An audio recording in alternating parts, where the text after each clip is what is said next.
నమస్తే అండి. అందరూ బాగున్నారా? మీరందరూ బాగుండాలని మనస్ఫూర్తిగా కోరి ప్రార్థిస్తున్నానండి. మేము కూడా బాగున్నాము. భాగ్యం అంటే ముచ్చట్లకి స్వాగతం అండి. నా సబ్స్క్రైబర్స్కి అలాగే నా యూట్యూబ్ ఫ్యామిలీ మొత్తం అందరికీ కూడా నా హృదయపూర్వక ధన్యవాదాలండి. నా వీడియో చూస్తున్న వాళ్ళకి కూడా. అయితే ఇది 27వ తారీఖుని వీడియో అండి. నైటు మార్కెట్కి వెళ్దామని అంకుల్ గారిని అడిగితే సరే బయలుదేరదామని బయలుదేరాము. ఎందుకో చెప్తాను. స్టీల్ కొట్టుకు వెళ్ళాక అంటే పెళ్ళికి వెళ్తున్నామని చెప్పాను కదండి. అయితే ఆడపిల్లకి వస్తువు ఏదైనా కొందామని అంకుల్ గారికి వస్తువు కొనడం ఎందుకు, డబ్బులు వేసేస్తే వాళ్ళకి ఏదో ఒక ఉపయోగపడుతుంది కదా అని చెప్తారండి. ఎప్పుడు అలాగే చెప్తారు. అయితే అది కూడా కరెక్టే. కానీ నేనేంటంటే నాకు ఆడపిల్లకి వేసేటప్పుడు వస్తువుల రూపంలో వేస్తే అది కూడా కొంచెం వాళ్ళకి భారం దిగినట్టే కదా. మరి ఆడపిల్లకి వస్తువులు పెడతారు కదండి. బిందెలని, బకెట్లని, సారీకి సంబంధించిన సామాన్లు పెడతారు. అయితే అందులో మనం ఏదైనా వస్తువు కొంటే అది కూడా దానికి కూడా యూజ్ అవుతుంది కదా, అది కూడా జ్ఞాపకంగా కూడా ఉంటుంది అనే ఉద్దేశంతో నేను ఎక్కువగా ఆడపిల్లలకు కొనేటప్పుడు వస్తువులే కొనడానికి ఇష్టపడతాను. అయితే షాప్కి వెళ్ళామండి. షాప్కి వెళ్తే అక్కడ ఓనర్ గారు లేరు. ఓనర్ గారు ఎందుకంటేనండి నేను ఇంకా బేరం ఆడను. నాకేమో వాళ్ళేం చాలా చెప్తారు, దానికి తగ్గట్టుగా నాకు ఎంత కడగాలో తెలియక ఒక సీన్ అని చెప్పాను కదండి. తమ్ముడు అతను స్టీలు వ్యాపారం చేసేవాడు, తను పరిచయం చేసాడు. అక్క నీకు హోల్సేల్లోనే ఇస్తాడు ఎప్పుడు ఇచ్చినా సరే అని. ఇంకా అందుకే నేను ఇంకేం బేరమాడినండి. కాటా ఏం చెప్తే హోల్సేల్లో ఇస్తారనమాట. అయితే ఓనర్ గారు లేరు. ఎలాగండి మరి అంటే, లేదండి మీరు వస్తూ ఉంటారు నాకు తెలుసు కదా, ఈ ప్లేస్కి వచ్చి కూర్చున్నానంటే అంత ఆసామాసీగా రాను కదండి నేను అని ఆ కుర్రోడు అనడం జరిగింది. అబ్బాయిని మాట్లాడుకుంటూ నవ్వుకుంటూ ఇంకా మీకు స్టీల్ షాపు అంటే స్టీల్ కొట్టు సామాన్లు చూపిస్తున్నాను. పేరు వేయించానండి. నేను అండా తీసుకున్నాను. స్వాతి కూడా నాకు కూడా ఏదన్నా తీసుకోమ్మా అనేసి అన్నది. అంటే తను కూడా డబ్బులు ఇచ్చిందనుకోండి. అయితే నాకు కూడా ఏదైనా వస్తువు తీసుకుంటే సరే ఉపయోగపడే వస్తువులే తీసుకుందామని నేనేమో తనకి స్వాతికేమో క్యాన్ తీసుకున్నాను. నేనేమో అండా తీసుకున్నానండి. ఆ రెండాట్ల మీద పేర్లు వేయించి ఇంటికి వచ్చేసాము. అయితే నైటు వచ్చేసాక తెల్లారండి. ఇది స్వాతి ఏం చేసిందంటే బట్టలు పంపించిందంట. విన్నీగాడి అంటే మన జైనా ఉంది కదా, వాళ్ళ అమ్మాయి బట్టలు సాలైన బట్టలన్నీ పంపించేసిందంట ముందు రోజే.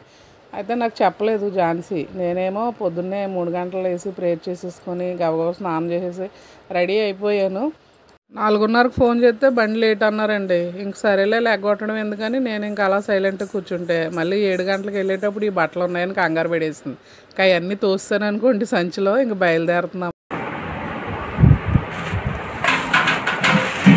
అది ఇచ్చే ఛాన్స్ బయటికి.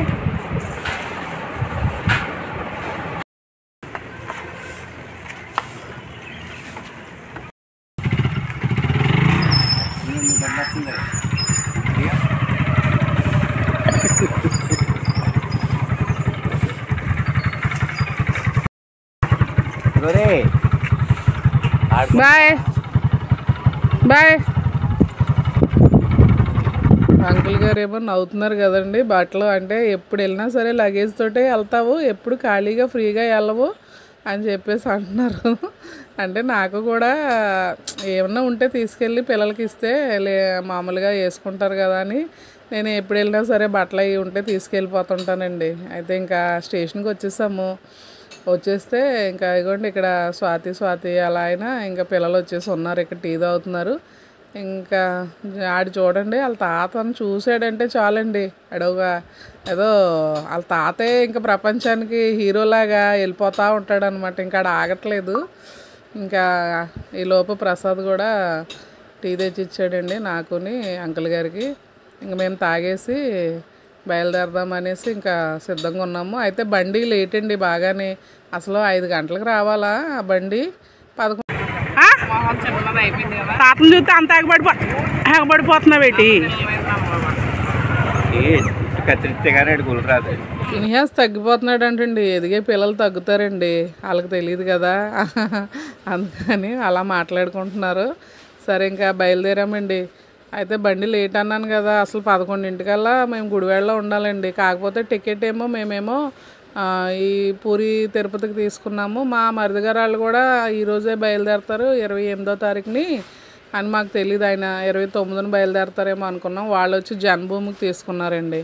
ఇంకా మేము అందరము కూడా స్టేషన్లో కలిసాము.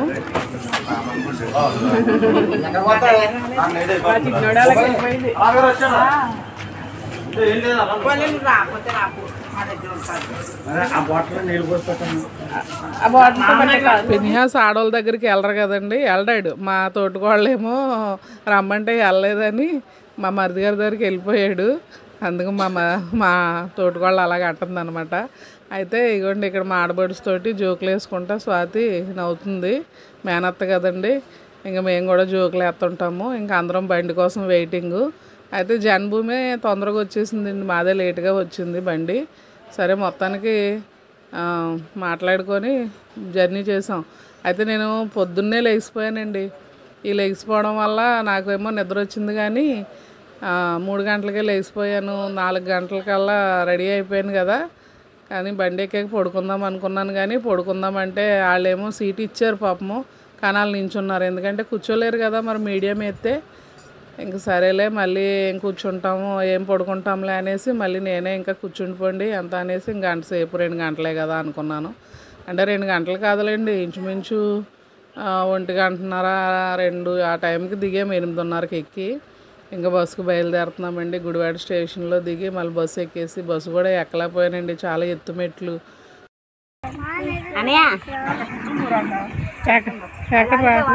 అదే చెప్తున్నాను, మంచం వేయమంటున్నాను అక్కడ. ఎవరో ఒక మంచం ఉంటే. నీకేట్రా ఒళ్ళంతా పసుపు చేసుకున్నావు? పొద్దున్న రాసేసి ఆడవాళ్ళందరూ కలిసి.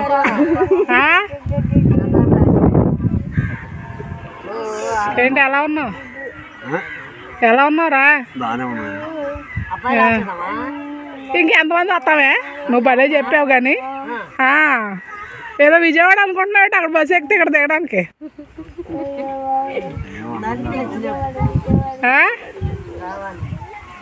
ఏం రావాలి? పొద్దున్న 5 గంటలకి 4 గంటలు వేసి స్నానం చేసి రెడీ అయితే 8 గంటలకు వచ్చింది అనుకుంటున్నా. 8ంటికి వచ్చింది అక్కడికి తునికి వచ్చి కూర్చుంటే. బాగున్నావా పెళ్ళి కూతురా?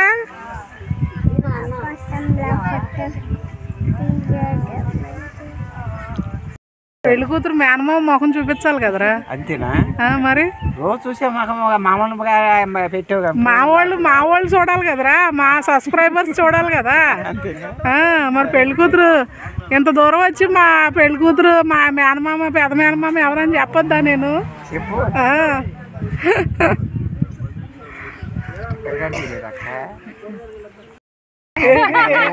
ఏంట్రా సెట్ చేసాడా? కాదు కాదు ఏంట్రా సెట్ చేసాడు చెప్పు.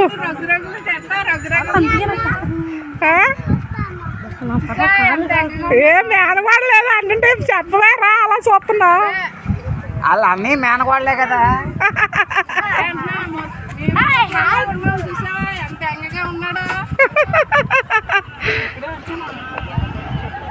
యంగగా ఉండద్దు అంటావా? అప్పుడే అలాగుంది, ఇప్పుడు అలాగుంది. ఏమే నువ్వు అప్పుడు అలాగున్నావంట, ఇప్పుడు అలాగున్నావంట. అవును నిజమే, ఇది అప్పుడు అలాగుంది. చిన్నప్పటి నుంచి ఇది ఇలాగే ఉంది. భలే మెయింటైన్ చేస్తున్నావే. మాకు కూడా చెప్పే సీక్రెట్లు. అంతే, నువ్వు సన్నపడిపోయావు అత్త. మా మాయ కూడా లొంగిపోయాడు.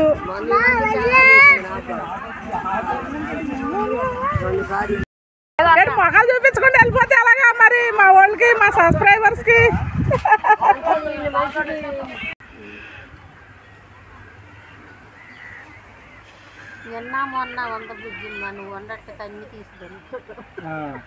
ఎవరు?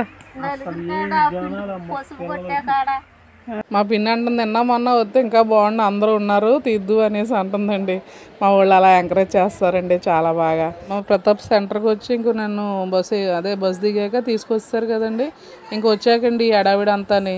అయితే నాకు వీడియో చేయడానికి అసలు టైం సాలలేదండి, వీడియో చేయడానికి సాలలేదు. తర్వాత ఏంటో వాయిస్ ఇవ్వడానికి కూడా కొంచెం చాలా హడావిడిగా ఉన్నారు, పిల్లలందరూ మాట్లాడుతూ ఉంటారు కదా, ఇంకా బాగోదని చేయలేదండి.